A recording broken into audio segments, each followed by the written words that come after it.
யாழ் மறைமாவட்டத்தில் குருக்கள் சிலருக்கான பணிமாற்றங்கள் அண்மையில் நடைபெற்றுள்ளன.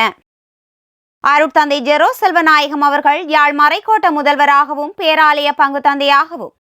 அருட்தந்தை பெனட் அவர்கள் கிளிநொச்சி மறைக்கோட்ட முதல்வராகவும் பரந்தன் பங்கு தந்தையாகவும், அருட்தந்தை கிருபாகரன் அவர்கள் பருத்தித்துறை மறைக்கோட்ட முதல்வராகவும் பங்கு தந்தையாகவும்,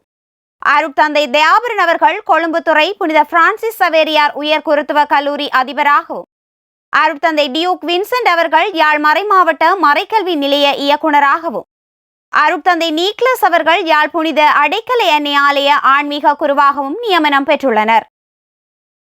அத்துடன் அருட்தந்தை மௌலிஸ் அவர்கள் கொழும்புத்துறை பங்கு தந்தையாகவும், அருட்தந்தை ஜேசுதாஸ் அவர்கள் பண்டத்தரிப்பு பங்கு தந்தையாகவும், அருட்தந்தை மொன்பர்ட் அவர்கள் நல்லூர் பங்கு தந்தையாகவும், அருட்தந்தை SJQ ஜெயரஞ்சன் அவர்கள் மிருசுவில் பங்கு தந்தையாகவும், அருட்தந்தை அலின் கருணாகரன் அவர்கள் கோப்பாய் பங்கு தந்தையாகவும், அருட்தந்தை ஆண்டனி பாலா அவர்கள் திருநெல்வேலி பங்கு தந்தையாகவும், அருட்தந்தை ஞானரூபன் அவர்கள் மாரிசங்கூடல் பங்கு தந்தையாகவும்,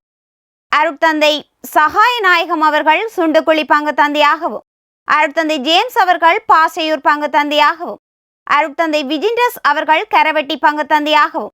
அருட்தந்தை ஜஸ்டின் ஆதர் அவர்கள் தாளியடி பங்கு தந்தையாகவும், அருட்தந்தை ஞானேந்திரன் அவர்கள் சாவகச்சேரி பங்கு தந்தையாகவும்,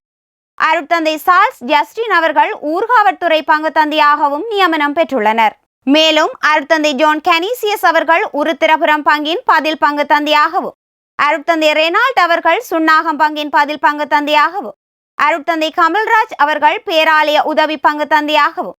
அருட்தந்தை ஆண்டன் கஜீஸ்காந்த் அவர்கள் குருநகர் உதவி பங்கு தந்தையாகவும் நியமனம் பெற்று தமது பணி பொறுப்புகளை ஏற்றுக்கொண்டனர்.